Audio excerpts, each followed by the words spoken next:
হঠাৎই অদ্ভুত সব ঘটনা, কোথাও ছড়িয়ে গাছের টব, কোথাও বা আবার ফটো ফ্রেম,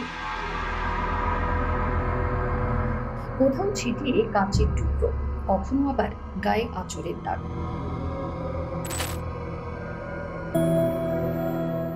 ঘুম থেকে উঠে হাত পা ভার হয়ে যাওয়ার ঘটনাও ঘটেছে টলিপাড়ার জনপ্রিয় অভিনেতা রণজয় বিষ্ণুর সঙ্গে।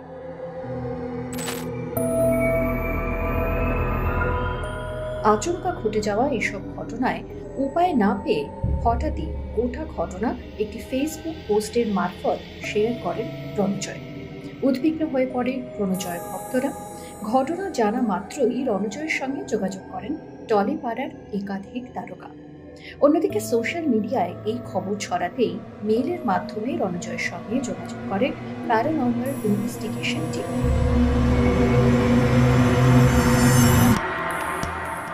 দ্রুত অভিনেতার বাড়ি পৌঁছয় কলকাতার বুকে দাপিয়ে বেড়ানো এই দল।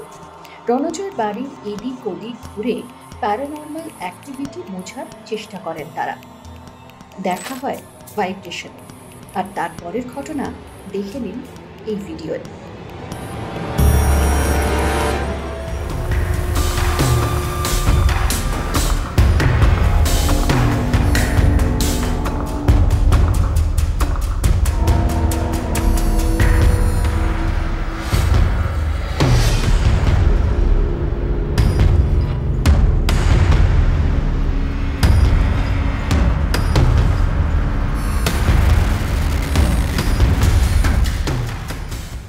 বাইরে বৃষ্টি পড়ছে, একটা বেশ তান্ত্রিকের গল্পের মতো একটা আমি ফিল পেয়েছি। আমার খুব ভালো লেগেছে ওর ব্যাপারটা, কিন্তু গল্প শুনেছি এবং যে প্রসেস দিয়ে ওনারা যান, that's very scientific, which I really like. কারণ যেখানে কোনো তর্ক কিংবা কোনো ম্যানিপুলেশন ফ্রম দেয়ার এন্ড থাকবে না।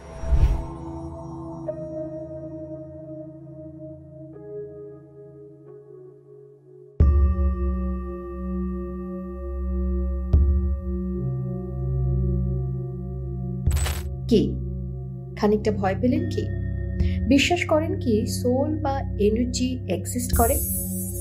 গত দুটো এপিসোডে ঈশিতার সঙ্গে গল্প করে, আড্ডা দিয়ে ওর অভিজ্ঞতার কথা শুনে আমার তো খানিকটা বিশ্বাস হলো যে সোল বা এনার্জি এক্সিস্ট করে, তবে ক্ষতি করার জন্য নয়। আপনারা কি মনে করেন? দেখুন এই ভিডিওটি।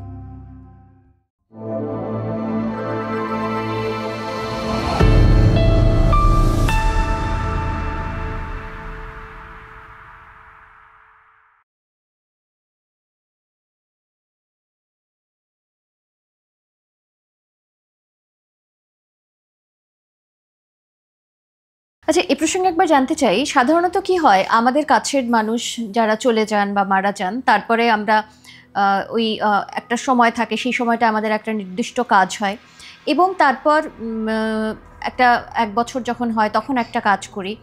তো এরকম একটা পদ্ধতি থাকে, এবং তার মধ্যে এই যে পিণ্ডদান প্রসঙ্গ যেটা বললে কিছুক্ষণ আগে, সেটা তো থাকেই। তাহলে তা সত্ত্বেও অনেক সময় হয়তো পিণ্ডদান দেওয়া হয়েছে, কিন্তু দেওয়ার পরেও কি সেই আত্মার মুক্তি নাও হতে পারে? হ্যাঁ, যেরকম এই ক্ষেত্রেই ধরো এনারও তো নিশ্চয়ই ক্রিয়াকর্ম করাই হয়েছে, পিণ্ডদান করাই হয়েছে, তারপরেও তো উনি এক্সিস্ট করছেন, তার মানে তার যে আকাঙ্ক্ষাটা আছে সেটা ফুলফিল হয়নি। আমাকে তুমি ভালোবেসে এখানে ডেকেছো, বিরিয়ানি খাইয়ে দিলেই যে আমি চলে যাব তা তো নয়। আমার হয়তো চাউমিন খাওয়ার ইচ্ছে আছে। ওকে, মানে ব্যাপারটা এরকম, আমি মজায় মজায় বলছি তাই। ব্যাপারটা এরকম, হয়তো তার আকাঙ্ক্ষা অন্য কিছু আছে। তো তুমি যতই চাও যে তুমি চলে যাও, আমি ওটা চাই বলতে, আমি ওটা চাই করতে, আমি যাব না। সেক্ষেত্রে তারা তো সেই ক্ষেত্রে যে যারা থাকে তারা তখন অনেক পাওয়ারফুল হয়ে যায় আস্তে আস্তে থেকে। এরকম কখনো হয়েছে যে যখন কোনো সোলকে তোমরা ওই কলিং করছো, সোল এলো, কথা বলছো, এবং সে ওই জায়গাটা ছেড়ে তখন যেতে চাইছে না, তাকে কন্ট্রোল করা যাচ্ছে না, এরকম অভিজ্ঞতা হয়েছে কখনো? হ্যাঁ, যেটা আমাদের ডায়মন্ড হারবারের কেসেই, এটা কিছুতেই তাকে কন্ট্রোল করা যাচ্ছে না। মানে কারোর না কারোর হার্ম সে করেই চলেছে।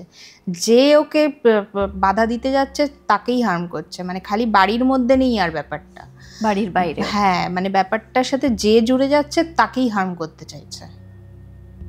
মানে কোনোভাবে বলতে চাইছে যে তোমরা ব্যাপারটা থেকে দূরে থাকো। একদম। আচ্ছা, সোল কি বা এই আত্মা, এটা কি শুধু মানুষেরই হয়? না, মানে আত্মা তো মানুষের বা পশু পাখি মারা গেলে তার হয়, কিন্তু এনার্জি যেটাকে বলছি সেটা খালি যে মানুষ মারা গেলে বা কোনো প্রাণী মারা গেলেই যে কোনো এনার্জি হবে সেরকম ব্যাপারটা। তাহলে এনার্জি তো আমরা ভগবানকে ডাকছি, সেটাও এক ধরনের এনার্জি, মানে প্রকৃতি মাও এক ধরনের এনার্জি, মানে যেটাকে আমরা নেচার বলছি, নেচারও এক ধরনের এনার্জি। তো সেরকমই, যেরকম একটা রিসেন্টলি একটা রিসার্চে জানা গেছে যে মানুষের যে চেতনা হয় সেটা কিন্তু মানুষের বডি দ্বারা কন্ট্রোলই হয় না। তাহলে কি হয় সেটার উত্তর এখনো পাওয়া যায়নি, বাট এটা মানুষের বডি দ্বারা কন্ট্রোলই হয় না। দ্যাট মিনস এটা আদার কোনো ফোর্স দ্বারা কন্ট্রোল হয়, যার জন্য মানুষ মানে মারা গেলেও সেটা এক্সিস্ট করতে পারে এনার্জিটা। কারণ আমরা যেটা ভাবছি, যেটা করছি, সেটা আমরা কন্ট্রোলই করছি না, অন্য কোনো ফোর্স কন্ট্রোল করছে, যেটা আমরা জানি না কে করছে। মানে আমাদের চিন্তা ভাবনা মনন সবটাই অন্য একটা এনার্জি দ্বারা কন্ট্রোল হচ্ছে। চেতনা যেটাকে বলে সেটা বলছে সায়েন্টিস্টরা যে এটা মানুষের বডি দ্বারা কন্ট্রোল, মানে আমরা কন্ট্রোল করতে পারি না এটাকে। তো যাই হোক, এনার্জির কথা বলছিলাম। এনার্জি তো যেটা আমি বলছিলাম যে ভগবানেরও হয়, সেই জন্যই তো এত জায়গায় শোনা যায় এই মন্দিরটা ভীষণ জাগ্রত, এখানে যা চাওয়া হয় তাই পাওয়া যায়, এরকম সব ধর্মেই হয়তো আছে। আমি মন্দিরের কথাই বললাম যে কালীঘাট মন্দিরে তুমি যা চাইবে তাই পাবে, এরকম তো অনেক জায়গায় শোনা যায়। তো তাহলে এইটা কি? তাহলে কি করে আমি যা চাইছি হচ্ছে? সব কটা মানুষ তো মিথ্যে কথা বলতে পারে না, এতগুলো মানুষ এত বিশ্বাস নিয়ে যাচ্ছে, হচ্ছে বলেই তো যাচ্ছে। এইটা কিভাবে কাজ করে? আমাদের যেটা মনে হয় এটাও একটা এনার্জি, একটা ফোর্স। আমরা কালী ঠাকুরের রূপ দান করেছি, তাই বেসিক্যালি এটা একটা এনার্জি, কোনো একটা পার্টিকুলার একটা এনার্জি। মানে আমি যদি একটা কালো রঙের পাথরই বসিয়ে রাখি আর সেই পাথরটাকে শিব ভেবে আমি যদি পুজো করতে থাকি আর সেটা দেখে আরও 10 জন করছে, মানে ওইটার ওপরে আমরা একটা আমাদের বডির যত পাওয়ার আছে আমরা ওটার মধ্যে স্থাপন করছি যে এটাই ভগবান, এটা আমি যা চাইছি এটা করছে। এই যে সবগুলো এনার্জি মিলিয়ে যে ওটার মধ্যে একটা ফোর্স তৈরি হচ্ছে, সেইটা ইটসেলফ একটা পাওয়ারফুল হয়ে যায় একটা টাইমে। ওকে, যেটাকে আমরা বলতে পারি কালেকটিভ কনসিয়াসনেস। আমরা সবার চেতনাটাকে কালেক্ট করে তার মধ্যে পুট করছি, এবার ভাবছি যে ও আমার কাজটা করে দেয়। একদম, তবেই সেই মন্দিরগুলো জাগ্রত হয়, তবেই সবাই গিয়ে ওখানে মানত করলে পায়। মানে তার মধ্যে ইটসেলফ এনার্জিটা তো ক্রিয়েট হয়েছে এবং আস্তে আস্তে আরো বাড়ছে। এখন অলরেডি একটা মানে সে নিজেই করতে পারে, মানে সে এতটা পাওয়ারফুল এনার্জি হয়ে গেছে যে সে হয়তো তুমি কি বলছো সেটা তার ভাইব্রেশনটা সে শুনতে পাচ্ছে, হয়তো না হলে এত জাগ্রত কি করে হতে পারে। কিন্তু সেটা তো পজিটিভ এনার্জি, পজিটিভ নেগেটিভও হতে পারে। যেরকম আমরা জানি যে দশমহাবিদ্যার যে দেবী আছেন, সব দেবীরই একটা করে পজিটিভ দিক একটা করে নেগেটিভ দিক আছে, যেটা আজকাল সবাই সিরিয়াল বা সিনেমা দেখে দেবী মাতঙ্গীর কথা অনেকেই জানেন। তো ওনারও যেরকম মা সরস্বতীর একটা রূপ হচ্ছে দেবী মাতঙ্গী। তো সরস্বতীকে আমরা কি পিসফুল শান্তির দেবী, যে সবসময় ভালো করে, এরকম ভাবি মানি। আর মাতঙ্গী সম্পর্কে জানা যায় যে উনি খুব মানে অ্যাগ্রেসিভ, মানে তান্ত্রিক ক্রিয়াকর্মের দ্বারাই ওনাকে পুজো করা হয়। তো সেরকম প্রত্যেকেরই একটা পজিটিভ একটা নেগেটিভ দিক আছে বলে মনে হয়। কারণ যেহেতু এইটার থেকেই বোঝা যাচ্ছে। একটা ঘটনা আমি তোমার সাথে শেয়ার করছি এইটার পরিপ্রেক্ষিতেই। সিকিমের একটা ছেলে, সে আমাদেরকে বেশ কিছুদিন আগে, খুব বেশি দিনও হয়নি, বেশ কিছুদিন আগে আমাদেরকে কন্ট্যাক্ট করে বলে যে ওর বাড়িতে একটা মূর্তিও পুজো করে, যেটা আমার মনে হয় সিকিমে অনেকেই করে, গ্রিন তারার মূর্তি। তো জবে থেকে নাকি ও মূর্তিটাকে পুজো করা স্টার্ট করেছে, গ্রিন তারা মন্ত্র একটা হয় যেটা ও পাঠ করা স্টার্ট করেছে, তবে থেকে নাকি ওর মধ্যে মানে সব পজিটিভিটিগুলো চলে গিয়ে নেগেটিভিটি চলে আসছে ওর মধ্যে। মানে ও ভেবেছিল আরও পজিটিভিটি আসবে, সেটা না হয় ওর মধ্যে নেগেটিভিটি আসতে শুরু করেছে। মানে সারাক্ষণ খালি সুইসাইড থট আসছে ওর মধ্যে, খালি মনে হচ্ছে যে ডিপ্রেশনে চলে যাচ্ছে, মানে আগে হয়তো এত ডিপ্রেসডও থাকতোও না, এইটা হওয়ার পর থেকেও ডিপ্রেশনে চলে যাচ্ছে, খালি মনে হচ্ছে নিজেকে হার্ম করি, এইরকম ঘটনা ঘটছে ওর সাথে। ও ব্যাপারটা বুঝতে পারে না যে, ও ফার্স্টে বুঝতেই পারে না যে পুজো করার জন্য ঘটনাটা ঘটছে। পরে একদিন রিয়েলাইজ করে যে যবে থেকে আমি এই গ্রিন তারা মন্ত্র পাঠ করা স্টার্ট করেছি তবে থেকে এই জিনিসটা হচ্ছে। তো সেটা ও আমাদেরকে বলে। তো আমাদের কাছেও এটা কোনো ক্লু ছিল না, সিনেমায় দেখেছি এরকম হতে পারে, কিন্তু রিয়েল লাইফে এরকম হয় কোনো ক্লুলেস আমরা। তো তখন আমরা বললাম যে মূর্তিটা কোথা থেকে নেওয়া। তখন ও বলে যে মূর্তিটা এমনি ওদের ওখানে লোকাল কোনো মার্কেট থেকে কিনেছিল, কিন্তু মূর্তিটা নাকি ফার্স্টে অনেক দাম বলেছিল।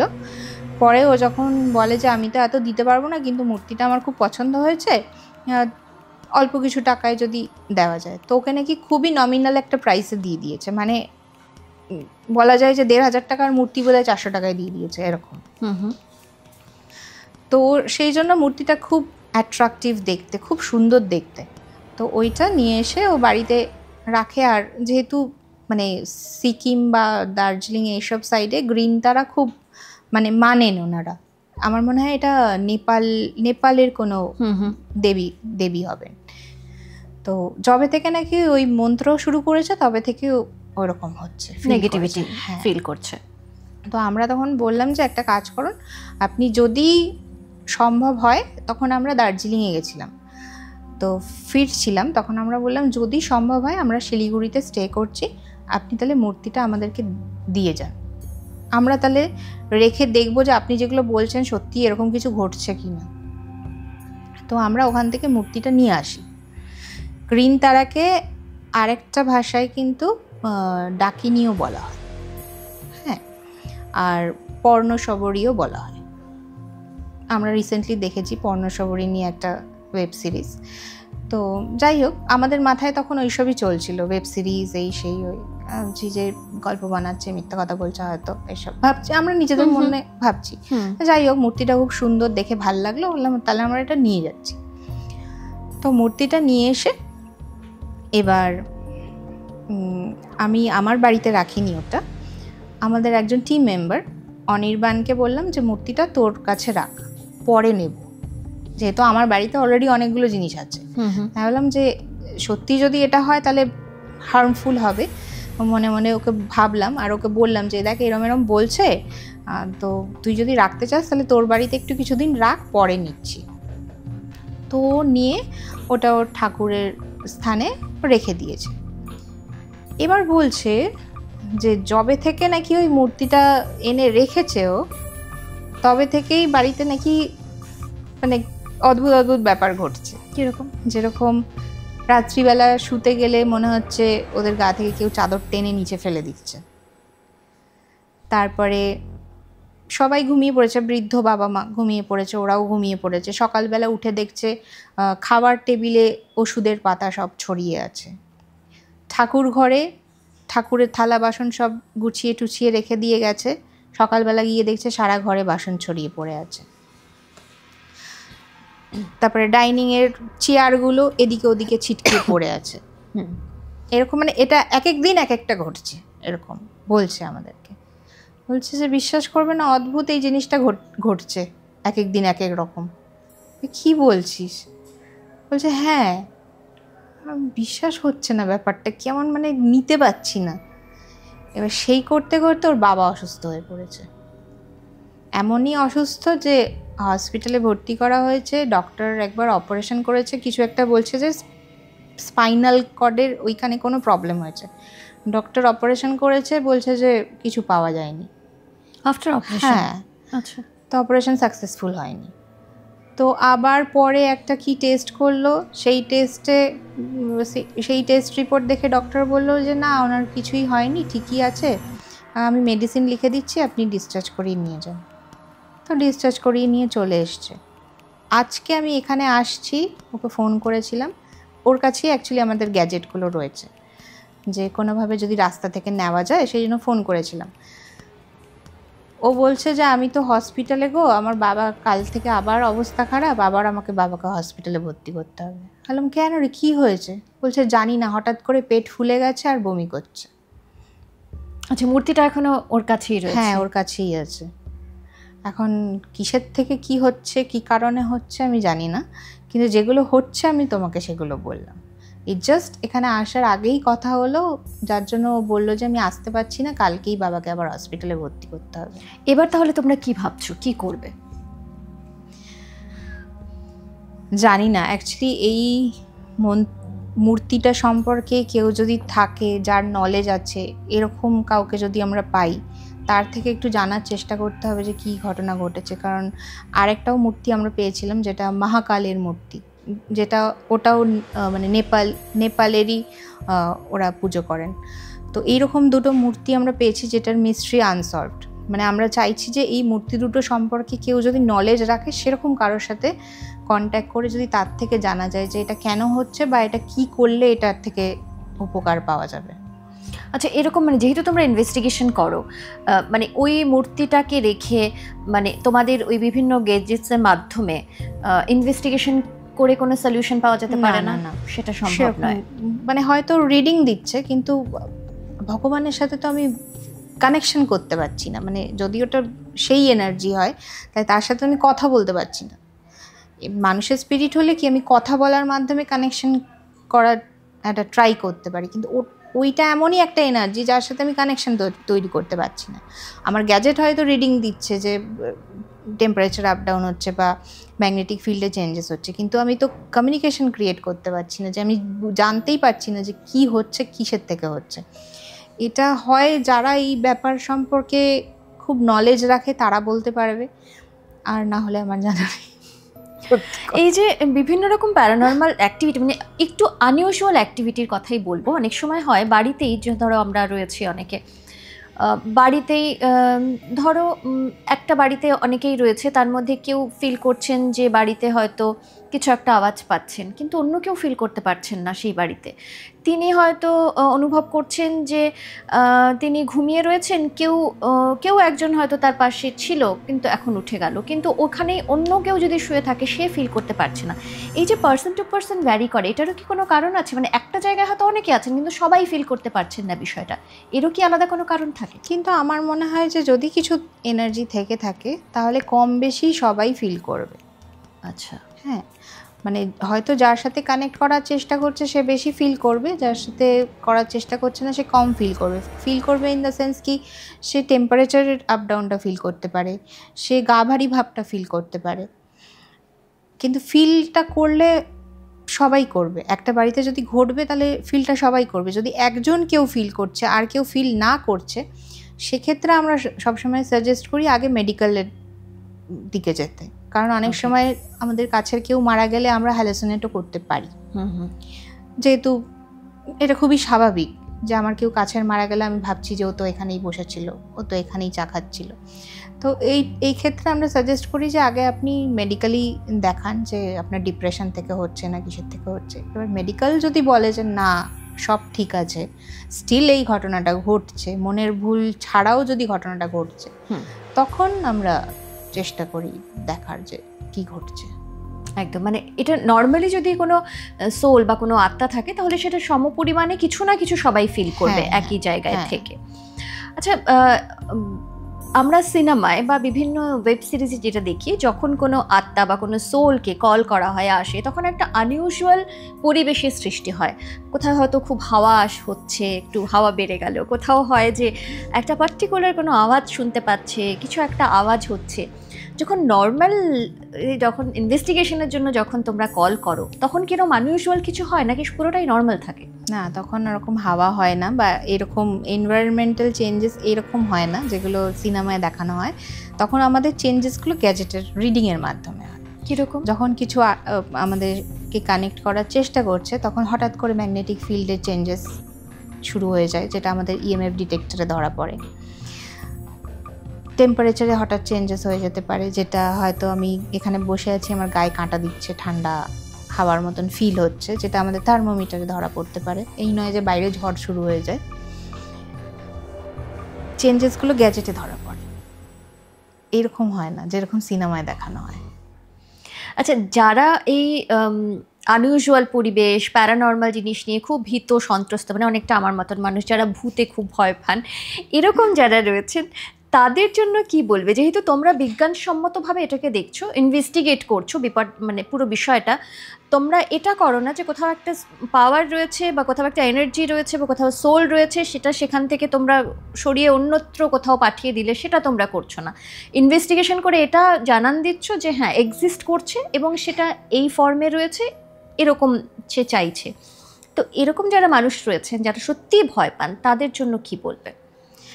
প্রথমে তো আমি এটাই বলবো যে যদি এরকম কোনো ফিলিং হচ্ছে, ফার্স্টেই ভয় না পেতে। মানুষ ভয় কিন্তু খালি মানে ভূত বা আত্মার কারণে পায় না, ভয় অনেক ক্ষেত্রেই পায় যখন আমরা যেটা ঘটছে আমি কারোর সাথে শেয়ার করতে পারছি না, তখনও মনের মধ্যে ভয়টা দানা বাঁধে। কারণ আমি যখনই কাউকে শেয়ার করতে যাব সে বলবে পাগল হয়ে গেছিস, মাথায় তোর মাথা খারাপ হয়ে গেছে। কেউ কিন্তু ফার্স্টেই শুনতে চাইবে না যে তোমার অ্যাকচুয়ালি প্রবলেমটা হচ্ছে কি। সে ফার্স্টেই বলবে ফালতু কথা বলিস না। তখন তোমার মনের মধ্যে একটা অন্যরকম ভয় আরও ঢুকে যায় যে আমি যেটা হচ্ছে বলবো আমাকে তো পাগল বলে দেবে। এটা আরেকটা ভয়, মানে একটা ভয় তুমি পাচ্ছিলে, আরেকটা ভয় অ্যাড অন হয়ে গেল। তো সবগুলো ভয় একসাথে হয়ে তখন তাকে ডিপ্রেশনে ফেলে দেয়। তো ফার্স্ট অফ অল আমরা এটাই বলি যে যদি এরকম কিছু ঘটছে তাহলে স্পিক আপ। কেউ শুনছে না, আমরা শুনবো।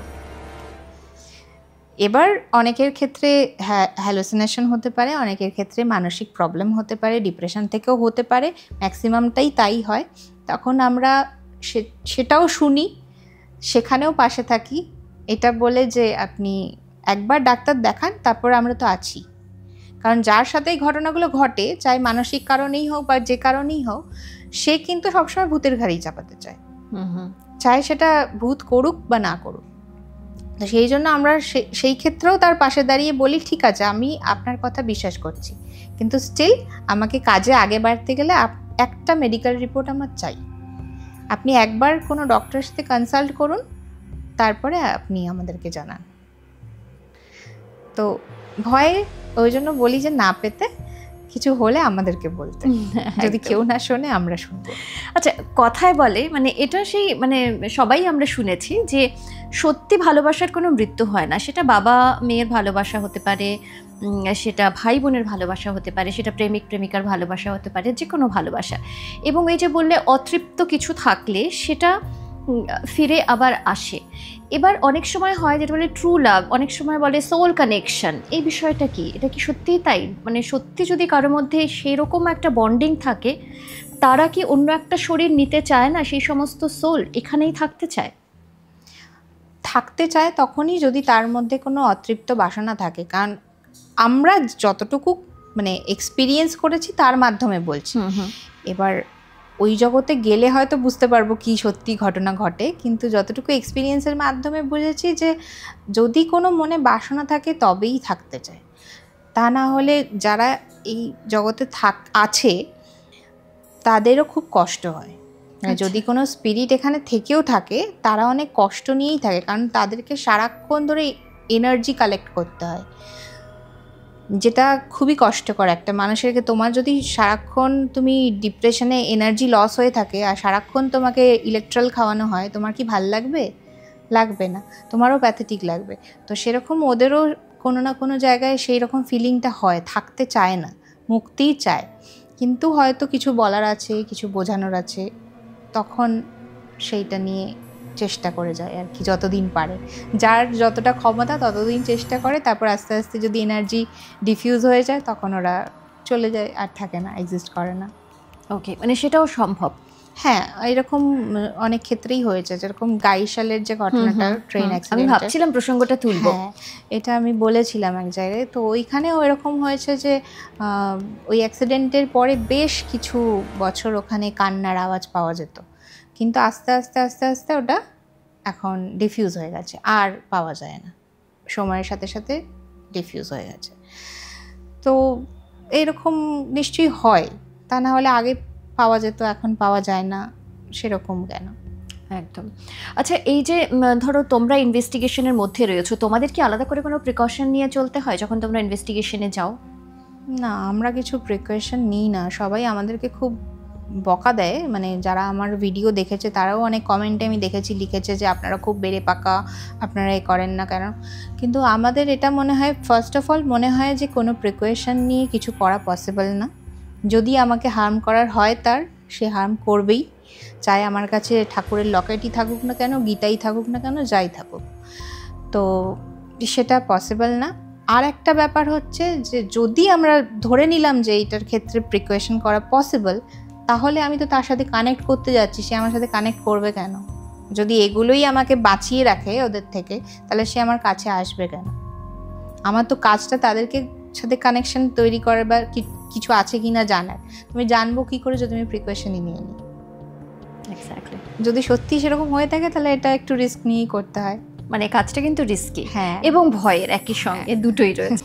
আচ্ছা, কলকাতায় তো অনেকগুলো হন্টেড প্লেস রয়েছে, মানে আমরা অনেকেই নামগুলো জেনে ফেলেছি যে কটা হন্টেড প্লেস এবং কোথায় কোথায়। সেসব জায়গায় কখনো গিয়ে এই ইনভেস্টিগেশন করার চেষ্টা করেছো তোমরা? করেছি। সব প্রথম কথা বলি যে যে যে জায়গাগুলো নোন, ওয়েল নোন, সেই জায়গাগুলোতে তো পারমিশন লাগে, আর সেই পারমিশন সেন্ট্রালের থেকে লাগে, আর ওরা পারমিশন দেয় না। আচ্ছা, হ্যাঁ। আর মানে যেমন আমি এক্সাম্পল দিয়ে বলি, ন্যাশনাল লাইব্রেরি আমি বলতেই যাচ্ছিলাম। ন্যাশনাল লাইব্রেরির যে সিক্রেট চেম্বারটায় যে কারণে বলে হন্টেড, তো সেই সিক্রেট চেম্বারটায় আমরা জাস্ট 2-3 মাস আগে গেছিলাম। আমরা চেয়েছিলাম এটা অফিসিয়ালি করার, ভিডিও করে যেরকমভাবে আমরা ডকুমেন্টারি করি ওইভাবে করার, কিন্তু ওখানে যখন গিয়ে আমরা পারমিশন নিতে গেলাম, তো যিনি পারমিশন দেবেন উনি ছিলেন না, আর ওনার পিএ ছিলেন। তো উনি বললেন যে আমি তো জানি না, তবে হয়তো উনি পারমিশন দিলেও দিতে পারেন, এটা তো কোনো, আপনারা তো কোনো খারাপ কাজ করছেন না। না, দিলে তো খুবই ভালো হয়। তো যাই হোক, উনি ছিলেন না তখন। আমরা বললাম যে তাহলে আপনি কি একবার আমাদের দেখাবেন জায়গাটা কেমন? তো বললো ঠিক আছে, কিন্তু ভিডিও করা যাবে না। তা বললাম ঠিক আছে। তো সেই সিক্রেট চেম্বারে আমি, দেবরাজ আর উনি আর ওনার আরেকজন, 4 জনে মিলে ঢুকেছি। চেম্বারটা এখন রিনোভেট হচ্ছে, ওখানে বোধহয় কিছু একটা তৈরি হবে, মানে মিউজিয়াম টাইপের কিছু তৈরি হবে। ওটার যে নিচের পোর্শনটা, মানে ভূত তো ছেড়ে দাও, মানে জায়গাটা ঢুকলেই একটা অদ্ভুত ভয় লাগবে, মানে গোলক ধাঁধা পুরো, এখান থেকে ঢুকে মানে যদি কেউ চেনা না হয় ওখানে ঢুকলে সে আর বেরোতে পারবে না। আচ্ছা, এইরকম জায়গা। আর মানে সূর্যের আলো ওর মধ্যে পৌঁছাচ্ছে না, মানে দিনের বেলায় এত ডার্ক। তো সেখানে ঢুকলে এমনিই গা ছমছমের ব্যাপার লাগছে। তারপরে আমাদেরকে উনি নিয়ে গেলেন একটা দেওয়ালের কাছে। উনি বললেন যে এই দেওয়ালটা রিসেন্টলি দেওয়া হয়েছে, এটা আগে খোলাই থাকতো, এখানে নিচ দিয়ে একটা সুড়ঙ্গ পথ গেছে, যেটা মানে কলকাতার অন্য অন্য জায়গার সাথে কানেক্ট করে। সেইখানে নাকি ব্রিটিশরা প্রচুর এরকম লোকজন মেরে ওর মধ্যে ঢুকিয়ে দিত, ওই সিক্রেট চেম্বারের ভেতরে। ওখানে একটা জেল ছিল, জেলের মধ্যে ওরকম রেখে টর্চার করে মেরে ফেলতো, ওরকম ওখানে রেখে দিত, এরকম সিক্রেটলি রেখে দিত। তো ওইখান থেকে ওই জন্য নাকি সবসময় একটা ইরি টাইপের ফিলিং আসে এখনও অবধি, যে কারণে ওই চেম্বারটায় ওদের অফিসটা এখন শিফট হয়ে গেছে পাশের বিল্ডিংয়ে। ওই বিল্ডিংয়ে যতদিন অফিসটা ছিল, সন্ধে মানে সানডাউনের পরে কোনো মহিলাকে ওখানে কাজ করতে দেওয়া হতো না, কারণ ওখানে মহিলা থাকলেই নাকি অজ্ঞান হয়ে পড়ে যেত। আর যতগুলো মানে পুরুষ ওখানে কাজ করতেন, তারা ওই পার্টিকুলার জায়গাটার কাছ থেকে অনেকটা দূরে থাকতেন, আর সবাই একজোট হয়ে থাকতেন, মানে কেউ একা কোথাও যেতেন না।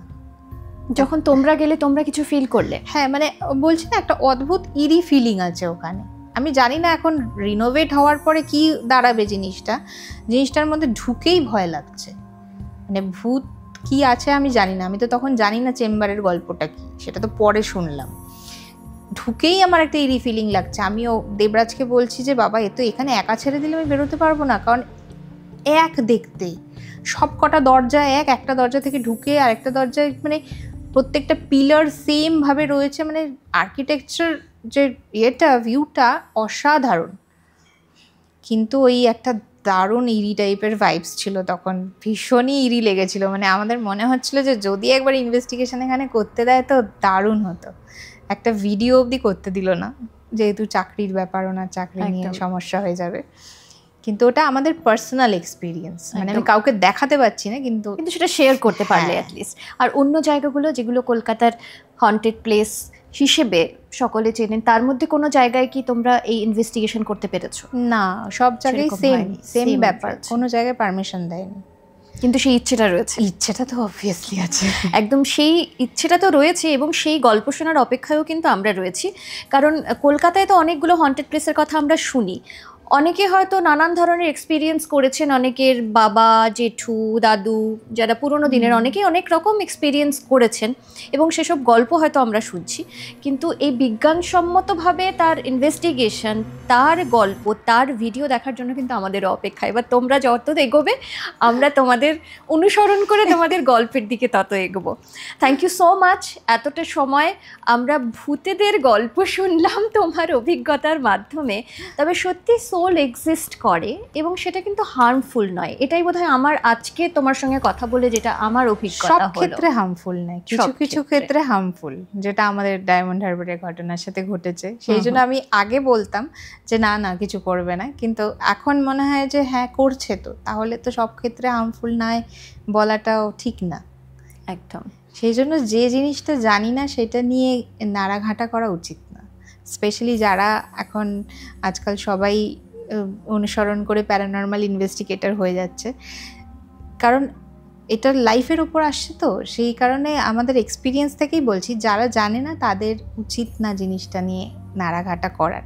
যদি কোথাও যাচ্ছে তো প্রপার যারা জানে তাদেরকে সঙ্গে নিতে, বা তাদের সাথে অ্যাটলিস্ট আলোচনা করে যেতে। ট্রু, একদমই তাই। থ্যাংক ইউ সো মাচ, এবং থ্যাংক ইউ আমাদের আজকে ভেন্যু পার্টনার ফার্নিটেল স্টুডিও তপসিয়া, অনেক ধন্যবাদ। এছাড়া আমাদের গিফটিং পার্টনার রয়েছে বাঞ্ছারাম, মিষ্টি মানেই Bancharam, B Matiram silver jewellery, এবং তাদের তরফ থেকে দুটো গিফট হ্যাম্পার রয়েছে তোমার জন্য। Thank you. এটা বি মতিরামের,